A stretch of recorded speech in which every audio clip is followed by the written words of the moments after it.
Draco was still picking his omelette with his fork innocently when he felt tears well up in his eyes. What was wrong with Harry? Did I really feel this bad to love him? He had no idea. Ron noticed Draco's blank tears. Hey Harry, look. This is the third time he's crying today. Want to get into action? He nudged his mate in the ribs playfully to get the golden boy's attention. Harry whipped his head around to look at Draco and smirked. Draco was on the verge of breaking down, and no one would help him. Definitely not Harry. If this was true love, Harry would come around to Draco's table regardless of the rules. He would come up behind him and wrap his arms around him to be comforting him, kissing Draco's soft, beautiful hair and whispering sweet and loving words in his ear. But no. Harry wanted Draco to suffer. No, he needed Draco to suffer. He saw as Draco slowly lifted up his eyes to look at Harry, but tore his gaze away in an instant as his tears doubled in amount. No, tripled, as Harry met him with a cold look. Draco shook his head, wiped the tears away with his sleeve, and hurried out of the great hall as far away from Harry as possible. Ron and Harry started laughing their asses off. Well, Malfoy is such a sissy about it. Why does he not understand this? What? That you're faking it all. What's up with him? He's just dumb. Come on, you had to know this by now. Yeah, right. But you can't wait to drop the bomb, can you? Ron asked excitedly, rubbing his hands in anticipation. Hermione looked at the two gloomily, tears of her own slipping down her face. Her best friend and boyfriend were planning to do something cruel to an already scarred and tortured person, attempting to give him a taste of his own medicine. Little did they understand that by doing that, they would be no better than any other Death Eater, or at least Draco himself. But the two boys refused to even listen to Hermione's explanations and suggestions, always waving her off and promising to make it up to her later. She felt pity for Draco, even after all he said and did to her and her friends. But this was just over the top, too cruel and heartless. She had to warn Draco. Excuse me, sorry, I need to go do something, she muttered, stepping over the bench and preparing to leave after the Slytherin. Ron reached back and grabbed her by the robe, pulling her back and wrapping his arms around her waist, laying his head on her left hip. Where are you going, sweetie? Did we do something wrong? He cooed. No, just going to tell Draco all about your horrible plan. He doesn't deserve this, she hissed, slapping Ron away and running out of the hall as fast as she could, the heavy door slowing her down on her way out. Ron and Harry shot a fearful look at each other and hopped off the bench, running after her, trying to catch up. The whole darn hall was staring at them, and then at the door after the three left. Hermione! Oh, no you don't! Ron and Harry yelled, running after Hermione, whom he witnessed turn the corner to the Slytherin common room. Harry quickly took out the Marauders map, checking where Draco was.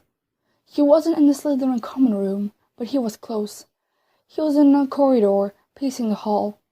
Ron's and Harry's hearts settled with relief. The two paused for a second to regain their breath. Even being a smaller girl than the two of them, she was faster and more confusing, so they already lost sight of her. Harry, go get Draco and tell him now. We can't wait any longer. I'll go get Hermione and hold her back. She can't ruin this for us. Yeah, go ahead. Bye. Harry turned on his heels and sped up down the hallways, chasing after his victim. He turned the final corner, and there was Draco, lonely and confused, pacing back and forth in a dark hallway. It had no windows, and the lights were dim. Harry, he whispered weakly, delighted to see his boyfriend finally. Or so he thought. Hey, Malfoy, need to tell you something. Want to laugh? Chills ran down Draco's spine. The one person he loved, with all his heart, just hit him with the surname he hasn't used in a long, long while. Well, I, have something to talk to you about as well. Harry checked the map to see where Ron and Hermione were. Hermione was in a classroom, apparently locked by Ron, who was standing on the outside of the door as Hermione paced the room. Fine. You go first, Priss, Harry breathed, angrily approaching Draco. The boy backed away into the wall, Harry pressing against him chest to chest, kissing his forehead softly but coldly. Draco was hurt and confused now. Well, okay. Just what exactly is wrong with you? Why are you so mean to me all of a sudden? What happened? Am I doing something wrong? He asked sweetly, retying Harry's messily knotted Gryffindor tie. Harry took a few seconds to think, nodding slowly. Well, in fact, you did. And it's more than one thing that makes me hate you for this. For what? What did I ever do? Well, let's see. You used to threaten me and people close to me. You attempted to kill me. You killed Dumbledore. You followed the person that killed my parents. You proved yourself strong, while always running away like a little scram dog with its tail pressed to its side. Is that a reason enough to hate you? I don't deny, but if you really hate me this bad, why would you love me? Well, you see, what you're saying makes perfect sense. Huh? Wait, what? Maybe it does to you, but not for me. Not everything clicks together. Can you just tell me what's going on? For the past month or so that we've been together, you've changed. You've changed a lot. Just tell me straight to the face. Draco looked at Harry right in the eyes, hope and beg reflecting in them. Okay. Well, the thing is, I don't actually love you. I never did. Even from the start, I didn't. Not the slightest bit. Well, does anything click in you yet? Or do you want me to repeat? Yes, Draco begged, not noticing how his cheeks got wet with streaming tears as his lip was trembling badly. Okay, I can say it as many times as you want me to, and as many times as I want to say it myself.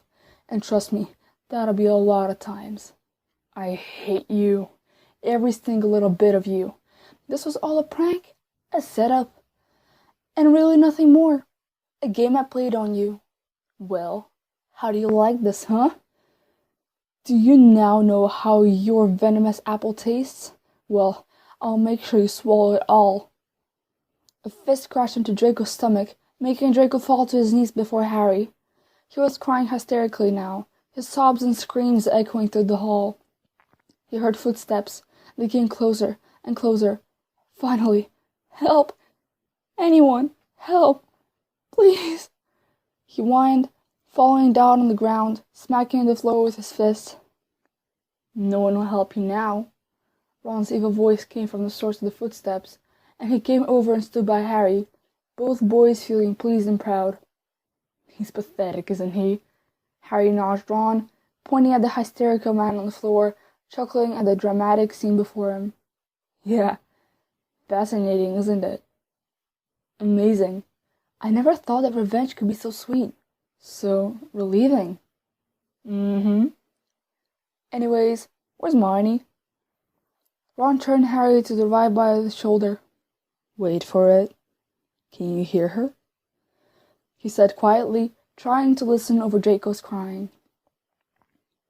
Hurried footsteps were heard rushing through the hall.